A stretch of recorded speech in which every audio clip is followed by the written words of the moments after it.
The evening was heavy with mist, and a chill clung to the air as if the village itself was holding its breath. From the creaking wooden wagon, a young woman stepped down, her shoes sinking into the damp earth. She carried nothing but a small worn bag, her grip on it tight, her eyes steady but filled with an emotion that mixed fear and determination. The sound of her footsteps echoed unnaturally loud in the silence, and one by one the villagers turned their heads toward her. Conversation stopped mid-sentence, laughter froze, and every gaze fixed on the stranger who dared to arrive with such purpose.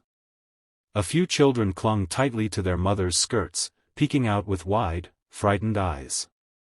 A bent old woman covered her mouth with the edge of her shawl and muttered in disbelief, "She's going to him, to the beast of the mountain." A young man shook his head, his voice sharp with warning, "She won't come back alive. No one ever does." Still, the woman pressed forward, each step deliberate, as though she had been preparing for this moment her entire life. Her heart was beating fast, but she forced her breathing to stay steady. She lifted her chin slightly, trying to hide the tremor in her hands. "I've come to meet him," she said softly, yet clearly enough for the crowd to hear. Her words sliced through the silence like a blade. A murmur spread through the onlookers, fear, shock, even pity for her foolishness. For a fleeting second, she paused, her eyes flickering across the faces twisted in doubt and dread. Then she lowered her gaze and whispered more to herself than to anyone else, "What they fear, may be my fate." With that, she turned toward the shadowed forest path that led to the cabin no villager dared to approach. The forest was thick with silence, the kind that presses against your skin and makes every step feel heavier than the last. As the young woman moved deeper into the trees, the faint glow of lanterns from the village disappeared behind her, swallowed by the shadows. The path was narrow, lined with twisted roots that seemed to reach for her feet, but she didn't stop. Her breath came fast, white clouds forming in the cold night air, though she forced herself to move steadily forward. And then she saw it, the cabin. It stood crooked and worn, its wooden walls darkened by age and weather, with heavy chains draped across its door like warning signs. The windows were faintly lit by a trembling glow, and the faint creak of metal carried in the wind. Her heart thundered in her chest, urging her to turn back, but she tightened her grip on her bag and pressed her palm against the rough wood of the door. With a long, shaking breath, she pushed it open. The hinges groaned as though they resented being disturbed, and inside, the air smelled of smoke, iron, and loneliness. In the center of the room sat a massive figure, shoulders broad as a wall, a long beard tangled and wild, his wrists bound by heavy iron chains that clinked with every shift of his body. Half his face was hidden in shadow, but his eyes burned with a wild, sharp light. The sound of the door seemed to awaken him. His head lifted, and his voice, deep and harsh, filled the cabin like thunder. "Who sent you here? Do you value your life so little?" The woman's knees threatened to buckle under the weight of his presence, yet she stood her ground. Her throat dry, her voice trembled but did not break. "No one sent me," she whispered, "I came on my own." The cabin shuddered as the man's roar echoed against its wooden walls. His chains rattled violently, clashing against the iron rings that held him, sending sparks of fear into the dim air. The lantern light flickered, stretching his shadow across the room until it looked like a beast trying to tear itself free. Outside, faint whispers drifted through the cracks in the walls. A handful of villagers had crept close, holding their lanterns but keeping their distance. Their hushed voices trembled with fear.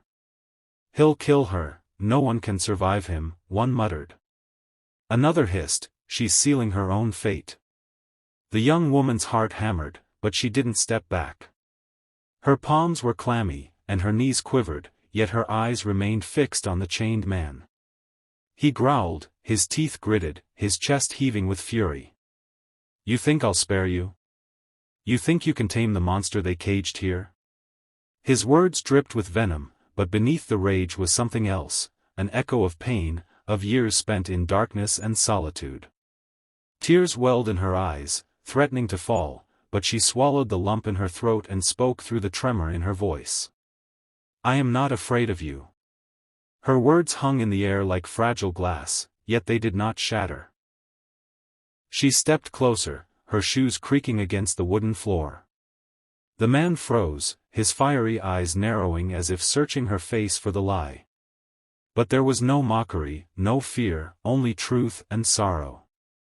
"They all call you a monster," she whispered, voice breaking, "but I see a man who has suffered more than anyone should." For a moment, the chains stilled. His breathing slowed. The fury in his gaze faltered, and in its place flickered something far more dangerous: hope. The silence inside the cabin thickened, pressing against both of them like an invisible weight. The mountain man no longer strained at his chains. His massive chest rose and fell, slower now, as if her words had stolen the strength from his anger. For a long moment he did not speak, only stared at her with eyes that carried the storm of a lifetime.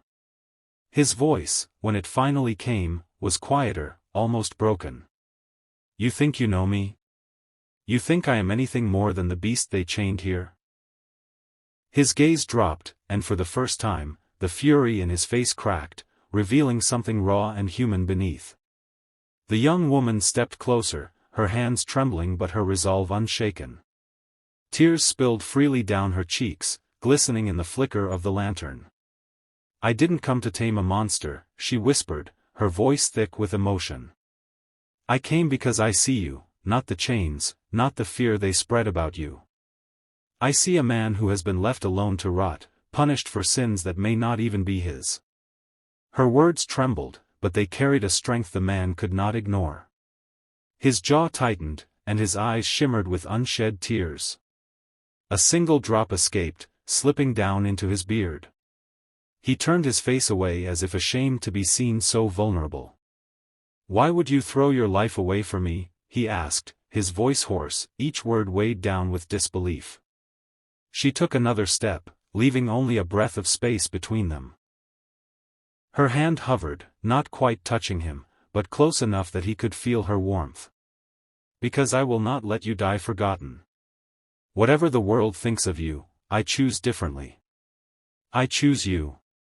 Something in him broke then, not in rage, but in surrender. The fortress of fury and solitude he had built for years began to crumble, brick by brick, in the presence of her unwavering faith. The cabin seemed to hold its breath, the lantern flame swaying gently as if afraid to disturb the fragile moment. The mountain man stared at the woman before him, his great hands clenched around the broken edges of his chains. For years he had believed himself nothing but a prisoner, nothing but the monster whispered about in the village. Yet here she stood, trembling yet unflinching, her eyes filled not with fear but with a faith he had never known. With a guttural cry, he pulled hard, and the iron links groaned before snapping apart. The sound rang through the cabin like thunder. Outside, the villagers gasped. Some stumbled back into the darkness, clutching their lanterns, certain that blood would soon follow. But inside, the man did not rise in violence. Instead, his knees buckled beneath the weight of all the years and all the pain.